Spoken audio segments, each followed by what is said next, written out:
Shalom rekan-rekan pemuda.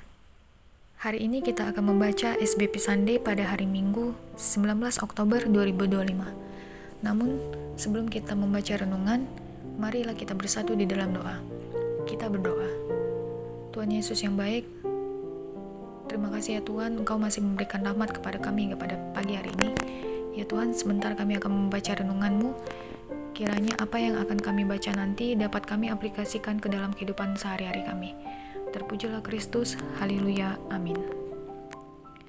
Rekan-rekan pemuda, bacaan Alkitab kita pada hari ini terambil dari kitab Bilangan 14 ayat yang pertama sampai dengan yang ke-10 yang menyatakan pemberontakan umat Israel.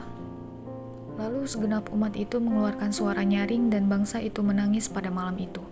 Bersungut-sungutlah semua orang Israel kepada Musa dan Harun, dan segenap umat itu berkata kepada mereka, sekiranya kami mati di tanah Mesir atau di padang gurun ini, mengapakah Tuhan membawa kami ke negeri ini, supaya kami tewas oleh pedang dan istri serta anak-anak kami menjadi tawanan?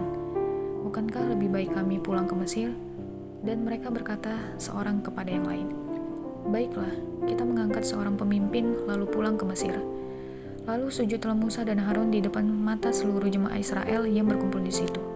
Tetapi Yosua bin Nun dan Kaleb bin Yefune, yang termasuk orang-orang yang telah mengintai negeri itu, mengoyakkan pakaiannya dan berkata kepada segenap umat Israel, negeri yang kami lalui untuk diintai itu adalah luar biasa baiknya. Jika Tuhan berkenan kepada kita, maka Ia akan membawa kita masuk ke negeri itu dan akan memberikannya kepada kita, suatu negeri yang berlimpah-limpah susu dan madunya. Hanya janganlah memberontak kepada Tuhan, dan janganlah takut kepada bangsa negeri itu, sebab mereka akan kita telan habis. Yang melindungi mereka sudah meninggalkan mereka, sedang Tuhan menyertai kita. Janganlah takut kepada mereka. Lalu segenap umat itu mengancam hendak melontari kedua orang itu dengan batu. Tetapi tampaklah kemuliaan Tuhan di kemah pertemuan kepada semua orang Israel. Demikian pembacaan Alkitab. Rekan-rekan pemuda, judul dari bacaan renungan kita pada hari ini ialah Sebarkan Benih Pengharapan dan Sukacita. Sobat muda, manusia secara alami memiliki kecenderungan untuk meniru emosi dan perilaku orang lain. Hal ini disebut sebagai emotional contagion atau penularan emosi. Sederhananya, seseorang dapat meresap pemikiran dan emosi orang-orang yang ada di sekelilingnya hingga ia turut merasakan hal yang sama. Oleh karena itu, sama seperti pemikiran optimis dapat tertular dari seseorang kepada yang lain, demikian pula pemikiran pesimis. Seseorang yang terus-menerus terpapar oleh pemikiran dan perkataan yang pesimis, cepat atau lambat ia akan memiliki pemikiran dan perkataan yang pesimis pula. Hal itulah yang terjadi pada orang Israel setelah mendengar berita dari 10 pengintai yang membawa berita pesimis mengenai tanah Kanaan. Pemikiran dan perkataan pesimis itu segera diserap oleh umat Israel sehingga mereka meratap dan bersungut-sungut kepada Allah. Mereka merasa Musa tidak layak lagi menjadi pemimpin mereka dan mengusulkan mencari pemimpin yang baru. Lalu, jauh mereka hendak membunuh Yosua dan Kaleb karena dinilai telah menuduh pikiran dan perkataan pesimis mereka sebagai pemberontakan terhadap Allah.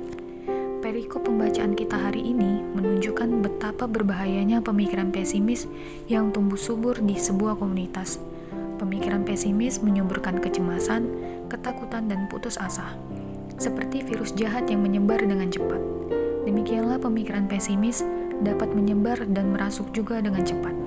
Sobat muda, kita dipanggil menjadi seperti Yosua, menyebarkan berita pengharapan dan sukacita dalam Allah kepada dunia. Sudah terlalu banyak berita buruk yang memupuskan harapan dan menumbuhkan kecemasan tersebar di media sosial. Maukah kita membawa berita pengharapan dan sukacita dalam Allah kepada dunia? Sebarkanlah virus optimis dan kebaikan kepada dunia, sebab dunia ini memerlukannya. Demikianlah pembacaan renungan kita. Mari kita berdoa. Ya Bapa, mampukan aku menyebarkan berita pengharapan dan sukacita dalam-Mu kepada dunia ini. Amin. Demikianlah pembacaan renungan kita pada hari ini. Sampai bertemu di bacaan SBP minggu depan. Shalom.